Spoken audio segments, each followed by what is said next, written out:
네, 오늘은 다 함께 주 오셔서 구하시리, 그리고 주 품에 함께 찬양하겠습니다.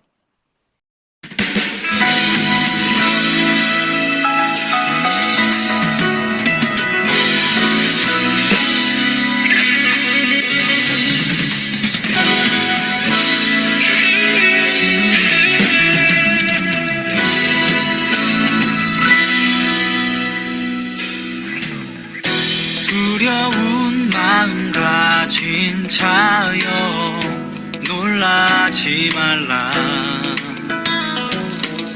주 너의 하나님 강한 손으로 주 이름 부를 때에 주님 구하시리. 두려운 마음 가진 자여 놀라지 말라. 주 너의 하나님 강한 손으로 주 이름 부를 때에 주님 구하시리. 주 오셔서 구하시리. 주 오셔서 구원하시리.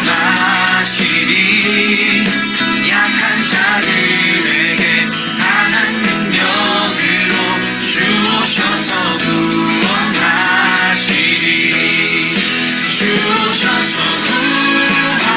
구하시리. 주 오셔서 구원하시리. 눈을 들어보라. 회복의 능력을 주 오셔서 구원하시리.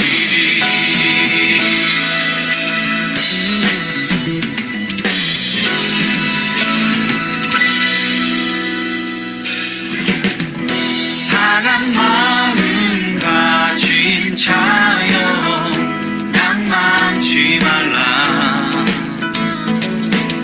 주 너의 하나님 사랑의 발로 주 이름 부를 때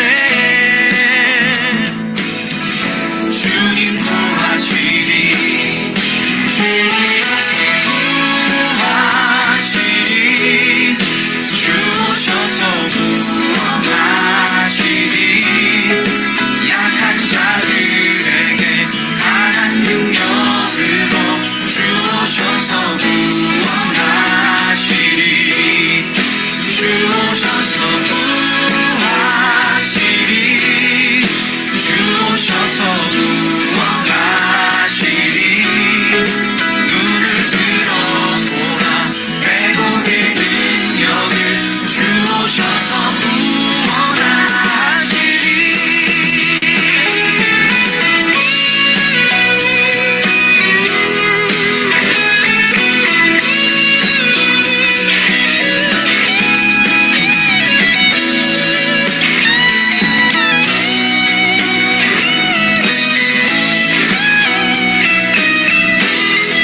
주 오셔서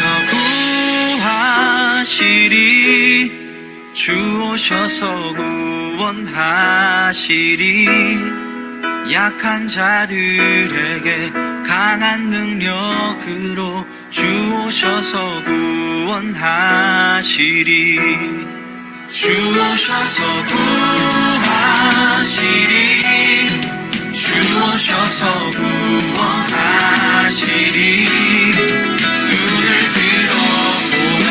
회복의 능력을 주 오셔서 구원하시리. 주 오셔서 구하시리. 주 오셔서 구원하시리.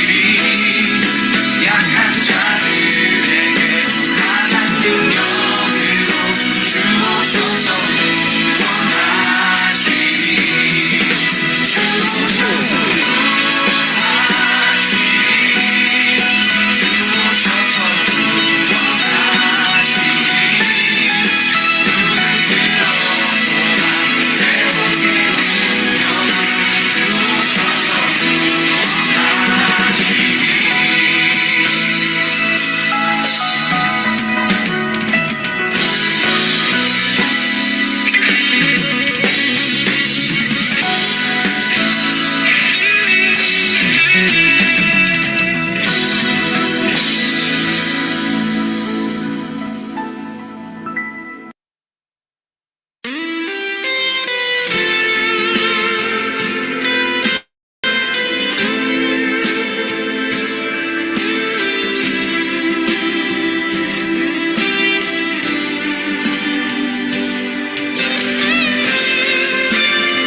거친 파도 날 향해 와도 주와 함께 날아오르리. 폭풍 가운데 나의 영혼 잠잠하게 주를 보리라.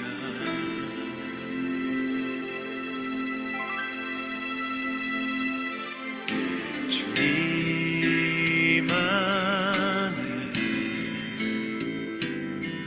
나 거하리.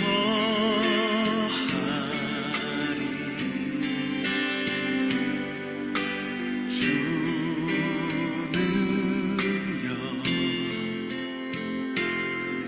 나 잠잠히 믿네. 거친 파도 날 향해 와도 주와 함께 날아오르리. 폭풍 가운데 나의 영혼 잠잠하게 주를 보리라. 거친 파도 날 향해 와도 주와 함께 날아오르리. 폭풍 가운데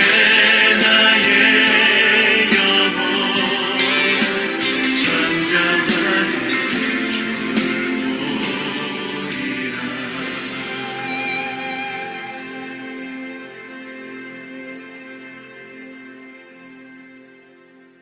주 품에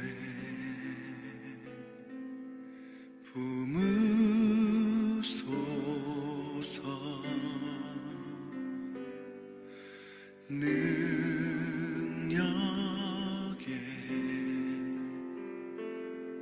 발로 덮으소서. 거친 파도 날 향해 와도 주와 함께 날아오르리. 폭풍 가운데 나의 영혼 잠잠하게 주를 보리라.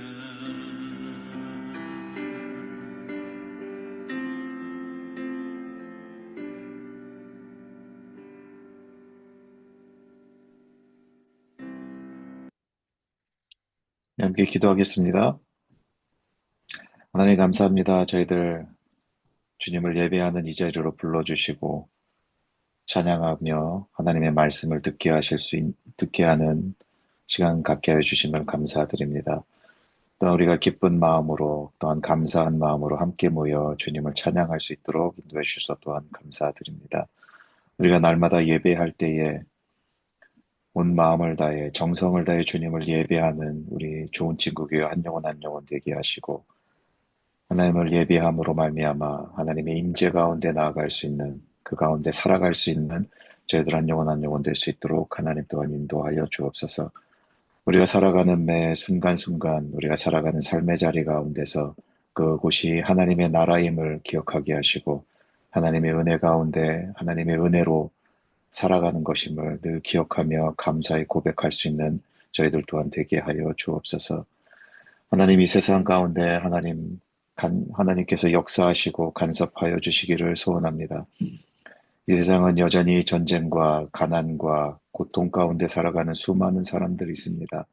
그 가운데 하나님 역사하여 주셔서 위로하여 주시옵시고 하나님 치유하여 주시기를 간절히 소원합니다. 또한 우리 이 땅과 또한 우리 조국 대한민국을 주님 기억하여 주시옵시고 또한 이 땅에 있는 하나님의 몸된 교회들을 주님 기억하여 주시옵시고 살아가는 우리의 가정 가운데 주님 역사하여 주시고 또한 우리 좋은 친구교회 한 영혼 한 영혼의 삶의 자리 가운데서도 삶의 자리 가운데 하나님 역사하여 주시기를 소원합니다. 그래서 하나님의 인도하심 가운데 나아가게 하시고 하나님의 그 인도하심 가운데 신뢰함으로 나아갈 수 있는 우리 한 영혼 한 영혼 될 수 있도록 하나님 인도하여 주옵소서. 그래서 완전하신 그 하나님을 더욱더 신뢰하며 역사하시는 그 하나님을 더욱더 신뢰하며 나아갈 수 있는 우리 모두가 될 수 있도록 하나님 인도하여 주옵소서. 이 시간 하나님의 말씀을 듣고자 합니다. 하나님 역사하여 주셔서 그 말씀이 우리의 삶 가운데 우리의 마음 가운데 새겨지게 하시고 전하는 이용표 목사님이나 우리 그 말씀을 듣는 우리 모두에게도 하나님의 은혜가 임하게 하여 주옵소서. 예배 가운데 함께하여 주시고 은혜로 채워주시기를 간절히 소원하며 예수님의 이름으로 기도드리옵나이다. 아멘. 오늘 함께 나눌 말씀은 고린도전서 15장 42절부터 44절까지 말씀입니다. 우리 함께 읽어보도록 하겠습니다. 죽은 자의 부활도 그와 같으니 썩을 것으로 심고 썩지 아니할 것으로 다시 살아나며 육된 것으로 심고 영광스러운 것으로 다시 살아나며 약한 것으로 심고 강한 것으로 다시 살아나며 육의 몸으로 심고 신령한 몸으로 다시 살아나나니 육의 몸이 있은즉 또 영의 몸도 있느니라. 아멘. 네, 오늘은 이용표 목사님께서 영화 두 번째 성도의 부활이란 제목으로 말씀 전해 주시겠습니다. 오늘은 구원의 서정 마지막 단계인 영화 두 번째 시간입니다. 오늘도 구원의 서정 순서를 잠시 떠올려 볼까요? 처음에 하나님께서 예정하심이 있고요. 그 다음에 부르심, 소명이죠. 그리고 중생이 있습니다. 거듭남을 뜻하고요. 그 다음에 회심 또는 회개, 그 다음은 이제 신앙이죠. 또는 믿음. 그리고 우리를 의롭게 하셨다라고 하는 칭의가 있고요. 또 하나님의 자녀 삼아주신 양자가 있습니다. 그리고 이 땅에 사는 동안 거룩한 삶을 살기 위해서 노력하고 또 그렇게 변화되어 가는 과정이 있죠. 성화이고요. 그리고 성도가 참고 또 견뎌내는 성도의 견인이 있습니다. 그리고 마지막으로 우리가 오늘 함께 나눌 영화가 되겠습니다. 우리가 함께 나누고 있는 웨스트민스터 소요리 문답에서도 오늘 나눌 구원의 서정 마지막 단계인 영화를 다루고 있는데요. 지난 시간에는 제 37문답에서 성도의 죽음이 담고 있는 영화의 의미를 살펴보았고요. 오늘은 제 38문답에서 성도의 부활에서 볼 수 있는 영화의 의미를 살펴보겠습니다. 그럼 이 영화라는 말의 뜻은 무엇일까요? 용어 자체가 좀 어려울 수도 있을 것 같아서 간단히 설명을 하자면 이렇습니다. 우리말 영화는 한자어죠. 글자 그대로 설명하자면 영광스럽게 변화된다. 영광스럽게 된다 라는 뜻입니다. 영어로는 glorification인데 이 단어는요, 영광 또는 명예 또는 찬란함, 존귀 등을 뜻하는 라틴어 글로리아에서 유래한 글로리에다가 무엇하게 만듦 또는 무엇이 어떤 것이 되게 함을 뜻하는 접미사 피케이션이 붙어가지고 영광스럽게 만듦 또는 영광스럽게 됨이라는 그런 뜻이 되겠습니다. 우리말과 비슷하지요. 즉 영화라고 하는 것은요, 성도들이 구원의 마지막 단계에 영광의 상태로 변화된다는 것을 뜻하는 단어가 되겠습니다. 다시 말해서 하나님이 성도를 완전히 영광의 상태로 변화시켜서 완전한 영광의 상태로 변화시켜서 하나님의 영광에 참여하게 만드는 것이 곧 구원의 서정 마지막 단계인 영화입니다. 그러면 성도가 마지막에 참여하게 되는 이 영광의 상태는 어떤 상태를 말하는 것일까요? 그것은 바로 지난 시간 소요리 문답 제37문답에서 나누었던 바와 같이 완전한 거룩을 이루는 것입니다. 그러면 완전한 거룩을 이루었다는 것은 또 무엇일까? 그것은 죄와 또 죄의 영향으로부터, 그러니까 어떤 죄성 그리고 죄를 지음으로 인해서 우리가 받아야 할 형벌이 있죠. 이러한 죄의 영향으로부터 완전히 벗어나서 거룩하신 하나님과 완전하고 또 영원히 함께 할 수 있다는 것을 뜻하는 것입니다. 그렇게 해서 하나님의 영광에 들어가게 되는 것이죠. 그럼 이때 이 영광은 무엇일까? 거룩함이라고 하는 것이 전혀 죄가 없으신 하나님의 존재를 나타내는 것이라면, 하나님의 존재에 대한 설명이라면, 영광은 그 하나님의 거룩함이 외적으로 드러나는 상태를 말한다 라고 할 수 있겠습니다. 하나님의 거룩하심을 보는 순간 인간은 지극한 위엄과 또 존귀 그리고 찬란함, 기쁨 그리고 그것을 찬양하고 싶은 그러한 마음을 느끼게 되는데, 이것이 곧 하나님의 영광인 것이죠. 성도가 구원의 서정을 시작하면 죄의 형벌로부터 일단은 자유롭게 됩니다. 이게 칭의죠, 칭의. 죄의 형벌로부터 자유롭게, 의롭다. 죄성은 있지만 의롭다라고 하는 칭함을, 자격이 의로운 사람이 된다, 신분이 의인이 된다라고 하는 그러한 칭함을 받게 됩니다. 그렇지만 인격을 오염시킨 죄성은 완전히 씻겨지지 않고 남아있지요. 그래서 우리가 이 땅의 삶을 사는 동안에는 하나님의 영광을 다 온전히 충만하게 느끼지 못합니다. 그런데 이 구원의 서정을 마치고 마침내 영화롭게 되면 죄의 형벌뿐 아니라 우리 안에 내재된 모든 죄성으로부터도 자유롭게 됩니다. 마침내 완전히 거룩해지는 것이죠, 우리가. 그래서 하나님의 영광에 대해서도 완전하게 느끼며 그 영광을 보는 기쁨을 충만하게 누리게 되는 것입니다. 성도에게 죽음은 그런 의미가 있다는 것이 바로 소요리 문답 제37문답의 설명인 것이죠. 그런데 제37문답이 다루지 않은 것이 있습니다. 그것이 무엇이냐면 바로 37문답에서 우리 육신에 대하여는 우리가 죽는 순간에 그리스도와 연합하여 쉰다라고 했는데, 그럼 그 다음에는 우리 육신이 어떻게 되냐 이거죠. 그러면 부활할 때 다시 살아난다라고 하는 우리 몸에는 어떤 변화가 있을까요? 다 같이 소요리 문답 제38문답을 다 같이 읽어보겠습니다. 질문: 신자가 부활할 때에 그리스도에게서 무슨 유익을 받습니까? 답: 신자는 부활할 때에 영광 중에 일으킴을 받고 심판날에 공적으로 인정되고 죄 없다 함을 얻으며 영원토록 하나님을 충만하게 즐거워하면서 완전한 복을 누릴 것입니다.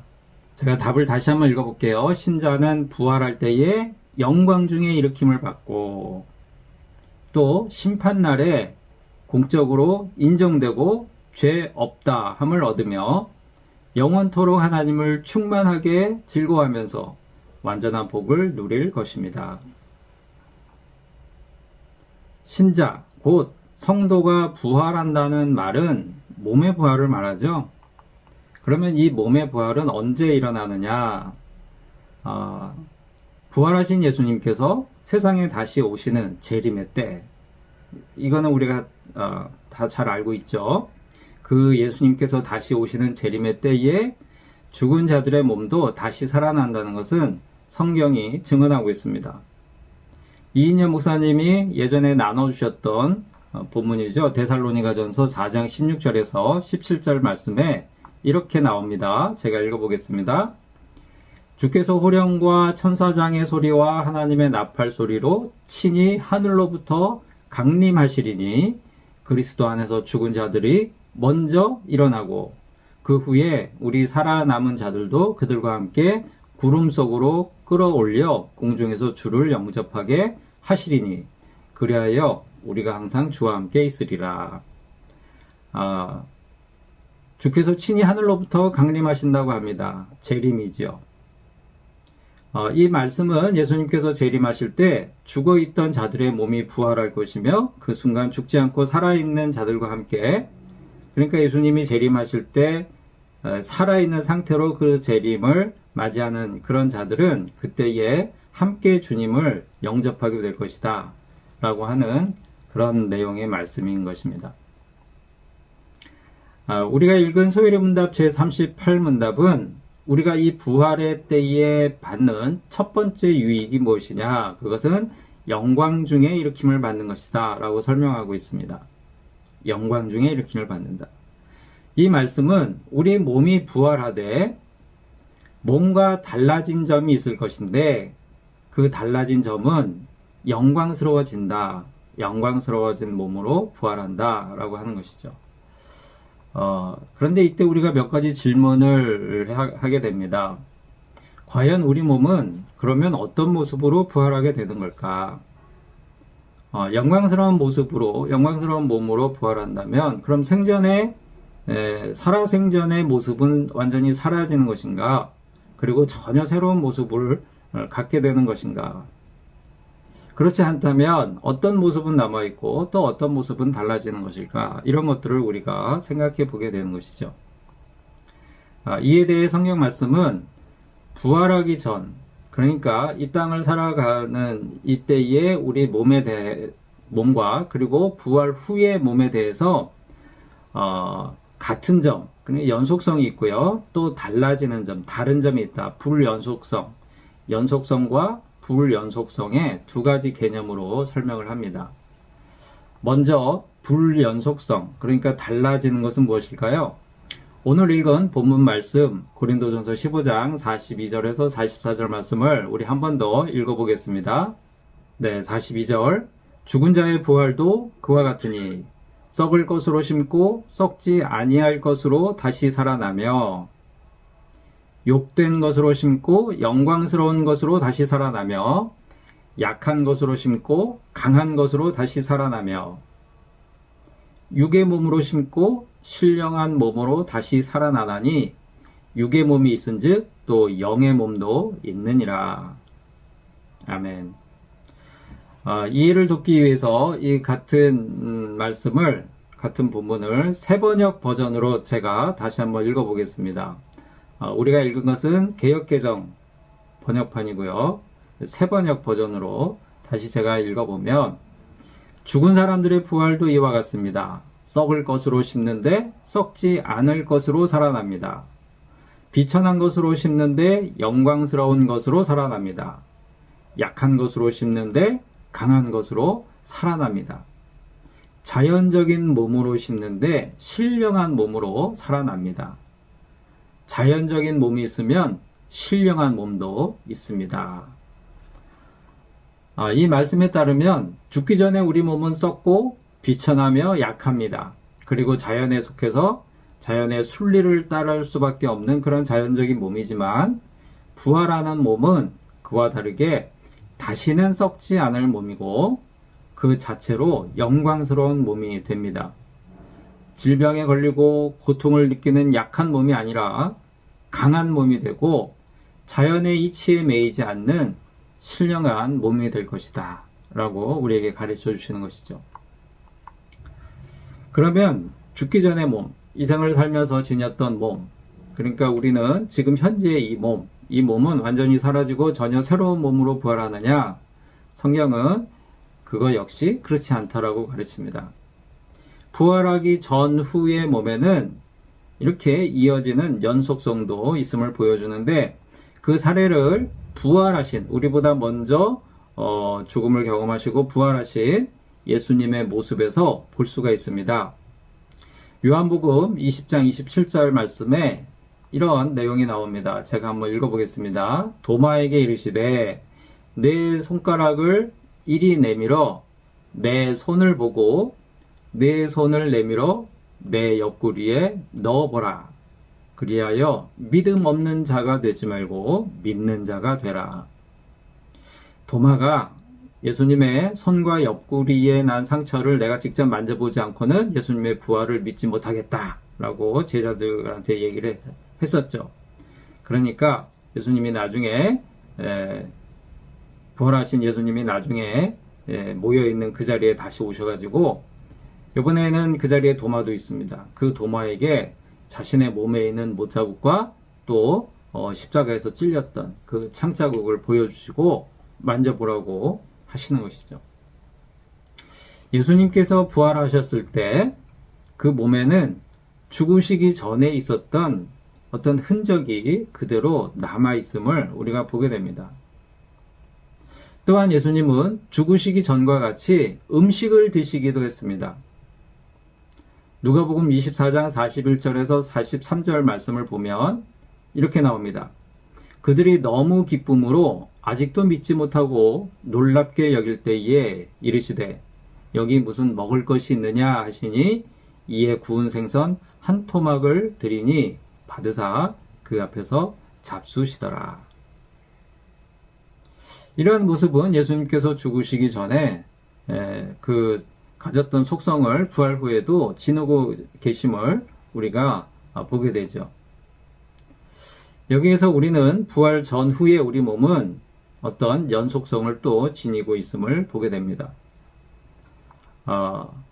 그런데 이러한 부활 전후 몸의 연속성이 있다라고 하는 점이 시사하는 바가 있습니다. 그게 무엇이냐면 성경의 관점은 우리 육신에 대해 육신이 영혼에 비해서 열등하거나 또는 가치가 없다거나 해서 결국에는 버려야 할 것으로 보지 않는다는 점입니다. 이 관점을 놓치면 자칫 영과 육을 완전히 분리하고 육신을 열등하거나 악한 것으로 보는 그러한 영육 이원론에 빠질 수가 있습니다. 이러한 영육 이원론 관점에서는 사람의 육신 또 이 세계를 이루고 있는 물질, 눈에 보이는 세상 이러한 것들은 열등하다 또는 악하고 또는 비본질적인 껍데기에 불과한 것이다 라고 보는 반면에 영적인 것이 본질적이고 또 영적인 것이 선한 것이다. 그래서 물질, 우리 몸, 세계로부터 완전히 벗어나는 것이 구원이다. 이렇게 이야기를 하게 되죠. 극단적인 영육 이원론의 그 대표적인 게 뭐냐면 영지주의입니다. 초대교회 때부터 이단으로 정죄받았던 이 영지주의의 경우는 우리 몸을 그 자체로 악한 것이라고 했습니다. 그래서 이 악한 것으로부터 벗어나는 것, 그것이 이제 그 신령한 지혜를 가진 자들, 영적인 지혜를 가진 사람들이 이 몸에서 벗어날 수 있다라고 얘기를 하는 것이죠. 또 플라톤주의는 육체를 영혼을 가두는 감옥이라고 표현하기도 했습니다. 이러한 생각들은 우리들을 극단적인 금욕주의나 그러니까 육신의 모든 그 본능적인 욕구는 악한 거다. 그러니까 참아내는 거죠. 참아내야 하는 거고 극복해야 되는 것이죠. 이러한 금욕주의 또는 세상의 삶 자체를 혐오하는 염세주의 또는 냉소주의에 빠지게 되기도 하죠. 하지만 성경은 우리 몸도 소중함을 가르칩니다. 이 땅에 우리가 궁극적인 우리 삶의 행복은 하나님의 나라 부활 이후에 있지만, 그렇다고 이 땅의 삶을 소홀히 하지 마라. 이 땅의 삶을 살아가는 우리 몸이 버려야 할 것이 아니다. 무가치한 것이 아니다. 라는 것을 우리에게 가르쳐 주는 것이죠. 영과 육이 구별은 되지만 완전히 분리가 되는 것이 아니라 영과 육이 모두 하나님의 창조물로서 우리 안에서 통합된 자아를 형성하는 것이다. 이렇게 가르치는 것입니다. 이 통합된 자아가 죄의 속성도 지니고 성령의 속성도 지닌 채 살다가 죽음을 맞이하면 육신은 잠시 잠들었다가 부활의 때에 다시 영과 합쳐지는데, 그때의 육신은 신령한 몸이 돼서 죄의 속성이 완전히 사라진 몸으로서 하나님의 영광을 누리는 존재로 변화된다. 우리 몸이 그런 몸으로 변화되는 것이 바로 구원의 서정 마지막 단계인 영화이다 라고 하는 것이죠. 이러한 신령한 몸이 되기 전에 죄의 속성을 지닌 상태에서는 하나님의 영광을 본다는 것은 너무나 두렵고 떨리는 경험이 됩니다. 그 예의 몇 가지를 우리가 성경에서 찾아볼 수 있는데요. 제가 이 말씀을 드리는 취지는 뭐냐면, 그만큼 영화롭게 된다라고 하는 것이 참 놀라운 것이다 라고 하는 것을 말씀드리는 건데요.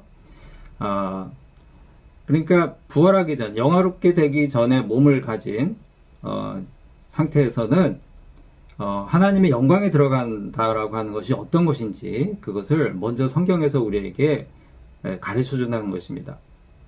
먼저 이사야서 6장 5절을 보면 이사야 선지자가 하나님을 배웠을 때 자신의 부정함으로 곧 내가 망할 것이다 라는 그것 때문에 두려워 떨었음을 고백하고 있습니다. 또 사도 요한도 요한계시록을 받아 적을 때 그때 하나님의 영광 앞에서 마치 자기가 너무 두렵고 무섭고 떨려서 마치 자기가 죽은 자 같이 되었다라고 고백을 하죠. 선지자 에스겔도 하나님의 영광 앞에서 자기가 엎드려질 수밖에 없었음을 고백했고요. 그리고 다니엘도 하나님의 환상을 보았을 때 몸에 모든 힘이 빠지고 오히려 말문이 막혔고 숨조차 쉴 수 없었다고 고백하고 있습니다. 신령하지 못한 몸을 가졌을 때는 이렇게 된다라고 하는 것이죠. 다니엘 10장 8절에서 9절 그리고 15절에서 17절 말씀을 제가 읽어보겠습니다. 그러므로 나만 홀로 있어서 이 큰 환상을 볼 때에 내 몸에 힘이 빠졌고 나의 아름다운 빛이 변하여 썩은 듯 하였고 나의 힘이 다 없어졌으나 내가 그의 음성을 들었는데 그의 음성을 들을 때에 내가 얼굴을 땅에 대고 깊이 잠들었느니라. 15절부터 다시 보면요. 그가 이런 말로 내게 이를 때에 내가 곧 얼굴을 땅에 향하고 말문이 막혔더니 인자와 같은 이가 있어 내 입술을 만진지라. 내가 또 입을 열어 내 앞에 서 있는 자에게 말하여 이르되 내 주여 이 환상으로 말미암아 근심이 내게 더함으로 내가 힘이 없어졌나이다. 내 몸에 힘이 없어졌고 호흡이 남지 아니하였사오니 내 주의 이 종이 어찌 능히 내 주와 더불어 말씀할 수 있으리까 하니. 다니엘이 하나님의 영광 앞에서 감히 나아가지 못하고 온몸에 힘이 빠지고 말문이 막히고 숨이 멎는 그런 것을 경험하고 있음을 우리가 보게 되죠. 또한 사도 바울은 어땠죠? 다메섹으로 가는 길에 부활하신 예수님을 대면합니다. 그런데 부활하신 예수님, 그 영광의 예수님을 대면했을 때 그의 눈이 멀어버렸어요. 아무것도 보지 못하는 상태가 되지 않았습니까? 이와 같이 죄의 속성에 매인 우리 육신과 영으로는 하나님의 영광에 들어가는 것은 기쁨과 평안보다는 두려움과 공포 그리고 고통입니다. 하지만 부활의 순간에는 신령한 몸이 돼서 육신으로도 하나님을 대면할 수 있는 그런 존재가 되는 것이죠. 이것은 소요리 문답 제38문답에서 설명하는 것과 같이 죄 없다 함을 얻기 때문입니다. 죄의 속성에서 완전히 해방이 돼서 완전히 거룩한 존재가 되기 때문인 것이죠. 이것이 곧 영화입니다. 그렇기 때문에 비로소 영원토록 하나님을 즐거워하되 충만하게 즐거워하는 그런 존재가 됩니다.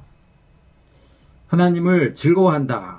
이러한 표현이 우리가 소요리 문답을 나눌 때 앞에서 한번 나왔었죠. 언제 나왔었죠? 혹시 생각이 나시나요? 바로 첫 번째 문답에 나옵니다. 제가 소요리 웨스트민스터 소요리 문답 첫 번째 문답을 제가 한번 읽어보겠습니다. 질문: 사람의 제일되는 목적이 무엇입니까? 사람의 제일되는 목적이 무엇입니까? 그에 대한 답은 사람의 제일되는 목적은 하나님을 영화롭게 하고 하나님을 영원토록 즐거워하는 것입니다. 여기서 말하는 하나님을 영원토록 즐거워하는 것, 이것이 우리 인생의 목적인데 이것이 이루어지는 순간이 바로 구원의 서정 마지막 단계인 영화의 단계입니다. 영화의 순간, 곧 우리가 부활을 하는 그 순간에는 영은 물론 우리 육신, 우리 몸으로서도 소요리 문답 제38문답이 설명하듯 영원토록 하나님을 충만하게 즐거워할 수 있는 그런 존재가 된다라고 하는 것이죠. 제38문답은 성도가 그렇게 영원토록 하나님을 충만하게 즐거워하면서 완전한 복을 누릴 것입니다. 라는 말로 마치고 있습니다. 영원토록 하나님을 충만하게 즐거워하면서 완전한 복을 누릴 것입니다. 사랑하는 성도 여러분, 우리는 모두 복을 받아 누리길 원합니다. 우리는 복 받기를 원하죠. 그리고 그 복을 받고 누리기 위해서 오늘 하루도 그 복을 간절히 바라는 마음으로 애쓰고 수고하며 오늘 하루도 살아냈고 또 살아갈 것입니다. 그 복은 우리가 주님의 은혜로 영화의 단계에 이를 때에 비로소 누릴 수 있음을 성경은 우리에게 가르쳐 주십니다. 성경은 그 복이라고 하는 것이 사람들이 그렇게 누리고자 하는, 받기를 원하는 그 복이 사람들이 흔히 생각하는 잘 먹고 잘 사는, 만사가 평안하고 또 즐겁고 그런 정도의 수준이 아니라 우리가 누릴 최고의 복은 하나님의 영광을 두려움 없이 접하면서 하나님의 존재 자체를 즐거워하는 것이다. 이러한 복을 우리가 소망으로 가지고 있는가? 예수님의 재림이 있기 전에 우리 몸이 죽음을 맞이한다고 해도 언제 오실지 모르죠. 다 간절하게 기다리지만 제 생각은 그렇습니다. 제가 죽기 전에 오시지는 않을 것 같아요. 지금으로 봐선. 그럼 저도 죽음을 맞이하겠죠. 그렇게 된다 하더라도 우리 영혼이, 제 영혼이 이 복을 먼저 누릴 것이며 결국 예수님께서 약속하신 재림의 때, 다시 오실 때는 우리 몸도 다시 부활하되 죄 없는 신령한 몸으로 부활해서 그때 영과 육이 통합된 연합체로서 보다 온전히 그 복을 누리게 된다라고 하는 것이죠. 마지막으로 우리 몸의 부활에 대한 재미있는 생각 두 가지를 나누면서 말씀을 맺고자 합니다. 첫째는 우리가 죽으면 우리 육신이 무덤에서 매장이 되면 무덤에서 썩어서 흙이 되지요. 또는 화장을 하면 우리 몸은 다 타서 재가 됩니다. 한 줌의 재가 돼서 우리 몸이 사라지죠. 우리 형체 자체가 사라진다는 것입니다. 그런데 우리 몸이 어떻게 다시 연속성을 가지고 이 모습을 갖게 될까? 이게 과학적으로 가능할까요? 이런 생각을 저는 많이 해봤습니다. 그런데 이런 생각을 해봅니다. 이게 성경에 나오는 얘기는 아닙니다. 그냥 제가 상상해 보는 건데요. 우리가 중고등학교 시절 과학 시간에 배운 자연과학의 법칙 중에 질량 보존의 법칙이라는 것이 있죠. 요즘에는 또 질량과 에너지가 그대로 보존이 된다 이렇게 얘기하기도 하던데요. 이것은 쉽게 말해서 물질의 상태가 변하거나 성질이 바뀌어도 그 물질을 이루는 원자가 새로 생겨나거나 없어지지 않기 때문에 전체 무게는 변하지 않는다 라고 하는 원리를 말합니다. 물질은 형태와 성질이 바뀌어도 사라지지 않는다는 거예요. 고체가 액체가 되고 액체가 기체가 될 수는 있지만 그렇다고 물질이 사라지는 것은 아니다 라고 하는 것입니다. 이 원리에 따르면 이런 상상도 가능할 것 같습니다. 우리 몸이 죽은 다음에 매장이 된 후 썩어서 흙이 되거나 아니면 화장터에서 불에 살라져서 한 줌의 재가 되더라도 그렇게 우리 몸의 상태가 바뀌어도 우리 몸을 이룬 물질의 총량은 사라진 것이 아니라 또 감소한 것도 아니고 지구상 어딘가에 그대로 존재하고 있다는 것이죠. 그러다가 부활의 때가 되면 흩어졌던 그 물질들이 다시 모아져서 생전의 내 몸으로 다시 환원이 된다. 이런 상상을 해보는 것입니다. 마치 에스겔이 보았던 구약 성경 에스겔서에 나오죠. 에스겔이 보았던 환상이 있습니다. 그게 뭐냐면 죽어있는 마른 뼈들이 서로 들어맞아 연결이 되고 또 그 위에 힘줄이 생기고 또 살이 오르고 거기에 또 가죽이 입혀지면서 피부가 입혀지면서 온전히 살아있는 사람이 되고 그 사람이 한 명도 아니고 큰 군대를 이루는 그 환상을 에스겔이 보게 됩니다. 마치 그와 같이 부활의 때에 우리 몸도 다시 그렇게 살아나게 되는 것은 아닌가 이런 생각을 해보고요. 그리고 두 번째 예수님이 부활하신 다음에 시공간을 자유롭게 드나드는 그러한 모습을 성경이 증언하죠. 예수님께서 부활하시고 나서 제자들이 있는 곳에 그냥 벽을 지나 호련히 나타나기도 하시고 그리고 옆에서 걷다가 호련히 사라지기도 하셨습니다. 이게 과학적으로 설명이 가능할까요? 지난주에 이동현 목사님이 설교 시간에 원자의 내부에 빈 공간이 있다라는 그런 얘기를 하셨었는데요. 그 공간이 원자 핵과 또 그 주위를 돌고 있는 전자의 크기에 비하면 매우 크다고 합니다. 어느 정도 크냐 하면 예를 들어서 원자의 구조를 보면 중앙에 중성자와 양성자로 된 핵이 있고요. 그리고 그 주위에 전자들이 있습니다. 핵을 둘러싼 전자들이 있는데 근데 그 사이가 비어 있다는 거예요. 이때 이 원자핵을 중앙에 있는 원자핵을 만일 야구공만한 크기로 키웠다라고 가정을 해보면 그 원자핵을 야구공만한 크기로 키워서 대한민국의 잠실 야구장의 한가운데 갖다 놓는다면 전자의 위치는 어디가 될까 이런 얘기인데요. 이게 어떤 물리학자가 하는 얘기입니다. 그 전자는 서울시청 정도 거리에 있게 된다고 해요. 제가 지도에서 직선거리로 재봤습니다. 그러니까 10km가 넘더라고요. 원자핵의 크기를 야구공만하게 키우면 전자는 10km 바깥에 있다는 거죠. 그럼 그 사이는 뭡니까? 비어 있다는 거예요. 그렇게 넓은 공간이 비어 있다라고 하는 것이죠. 이것은 사람의 몸을 이루는 물질도 물질의 경우도 마찬가지입니다. 만일 사람의 몸을 이루는 원자의 빈 공간을 모두 제거한다면 어떻게 될까요? 그러면 사람의 몸이 축소가 되겠죠. 얼마만큼 작아질 수 있을까요?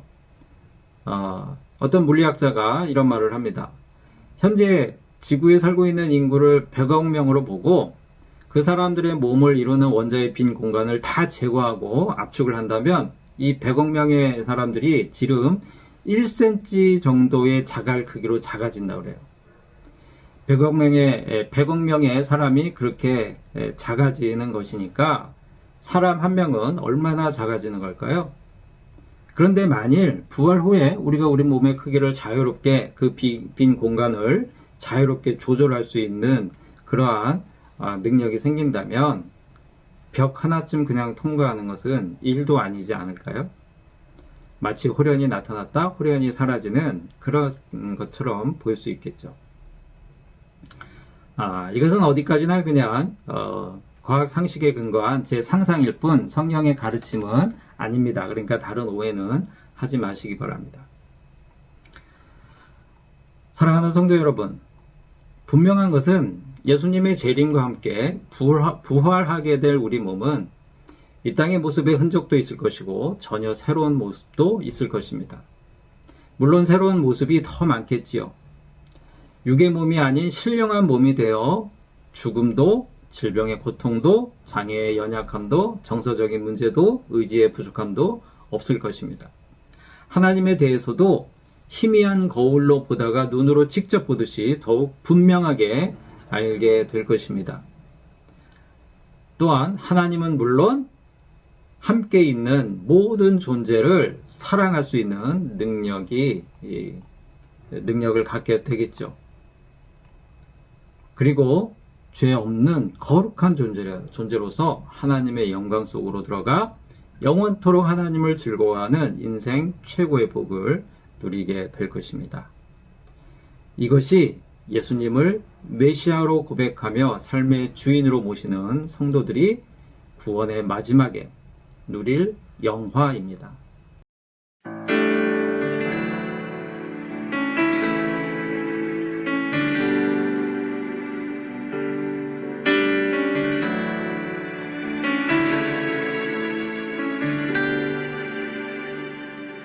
주님은 바라봅니다. 비록 지금은 넘어져도 주가 이곳에 여전히 계시기에 주를 바라봅니다. 주님을 바라봅니다.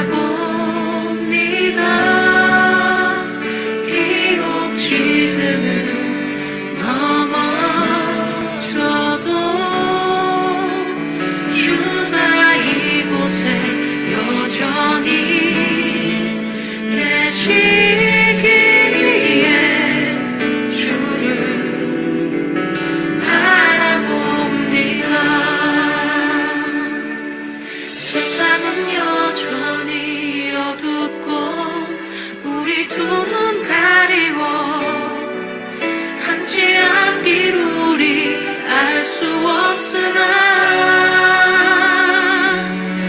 여전히 우리의 곁에서 우리 감싸 안으시는 주님, 우리의 시선을 드리리. 주님을 바라봅니다.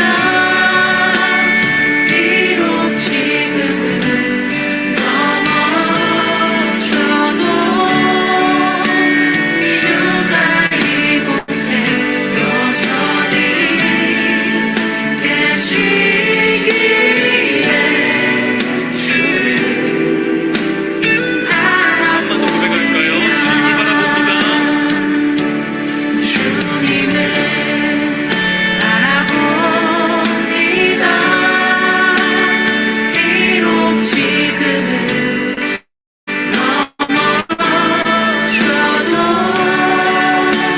주가 이곳에 여전히 계시기에 주를 바라봅니다. 세상은 여전히 어둡고 우리 두 눈 가리고 한치 앞길 우리 알 수 없으나 여전히 우리의 곁에서 우리 감싸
변치 않길 우리 알 수 없으나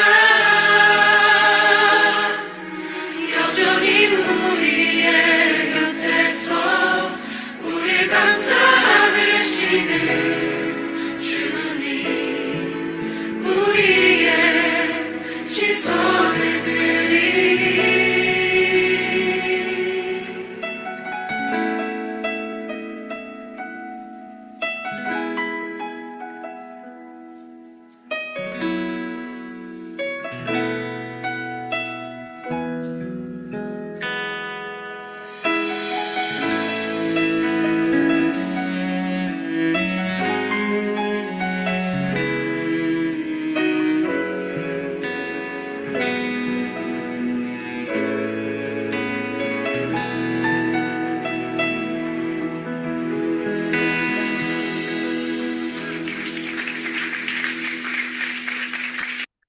네, 이용표 목사님 축도해 주시겠습니다. 우리 주 예수 그리스도의 크신 은혜와 하나님 아버지의 지극하신 사랑하심과 성령님의 교통하심이 우리를 영화롭게 하시는 주님의 은혜에 감사하는 예배에 참여한 모든 이들의 머리 위에 저들의 가정과 일터와 앞길에 이제부터 영원까지 함께 있을지어다. 아멘.